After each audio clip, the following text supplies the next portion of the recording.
So ఒకసారి abortion అయిన తర్వాత మళ్ళీ ప్రెగ్నెన్సీ ఎప్పుడు స్టార్ట్ చేసుకోవాలి, ఎప్పుడు ప్లాన్ చేసుకోవాలి? చాలా మంది కపుల్స్ డౌట్. వెంటనే నెక్స్ట్ మంత్ ప్లాన్ చేసుకోవచ్చా, వెయిట్ చేయాలా, ఎందుకు వెయిట్ చేయాలి? I'm doctor Nirja, fertility specialist in Hyderabad. So first ఒకసారి అబార్షన్ అయితే distressing to the couple and the doctor అనమాట. చాలా డల్ అయిపోతారు, ఫైనాన్షియల్ గా, మెంటల్ గా, ఫిజికల్ గా.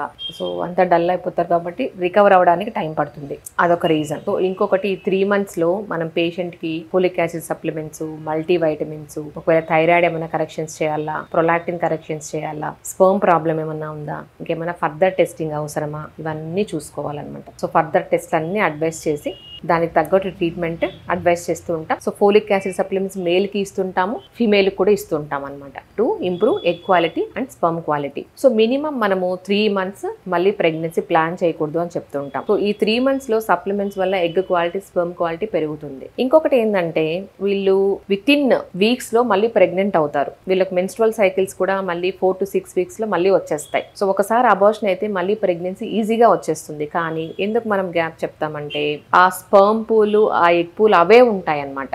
సో మనకు స్పర్మ్స్ కొత్తవి రావాలన్నా, ఎగ్స్ కొత్తవి రావాలన్నా స్పెర్మటోజెనిసిస్ ఆర్ oogenesis 100 days పడుతుంది. సో ఈ 100 days లో మనకు కొత్త స్పర్మ్ పూలు, కొత్త ఎగ్ పూలు వస్తుంది అనమాట. సో అందుకని 3 months గ్యాప్ చెప్తాం. ఎందుకంటే ఒకసారి వెంటనే ప్రెగ్నెన్సీ వస్తే ఏదైతే కాంప్లికేషన్ ఉందో అదే రావడానికి ఛాన్సెస్ ఉంటాయి. ఎందుకంటే ఆ స్పర్మ్స్, ఆ ఎగ్సే ఉంటాయి కాబట్టి అదే కాంప్లికేషన్ రావచ్చు. అది ప్రివెంట్ చేయడానికి మనము కొత్త ఎగ్ పూలు, కొత్త స్పర్మ్ పూలు రావడానికి వెయిట్ చేయమంటాం. So that will take 100 days అనమాట. ఇది main reason. Main 2 to 3 months wait చేసి మళ్ళీ ప్రెగ్నెన్సీ ప్లాన్ చేయమని చెప్తూ ఉంటాం. సో అబార్షన్ అయిన తర్వాత కూడా ఒక 1 month sexual intercourse avoid చేయమంటాం. Or they can use barrier contraceptive to prevent infection. Bleeding అవుతూ ఉంటుంది కాబట్టి సో ఇన్ఫెక్షన్స్ ప్రివెంట్ చేయడానికి బ్యారియర్ కాంట్రాసెప్టివ్స్ వాడమంటాం అనమాట. సో ఒక్క 2 to 3 months గ్యాప్ ఇవ్వడం వల్ల వాళ్ళు ఫైనాన్షియల్గా ఇంప్రూవ్ అవుతారు, ఫిజికల్గా ఇంప్రూవ్ అవుతారు, మెంటల్గా ఇంప్రూవ్ అవుతారు, స్ట్రెస్ తగ్గుతుంది. Again they can plan for healthy pregnancy.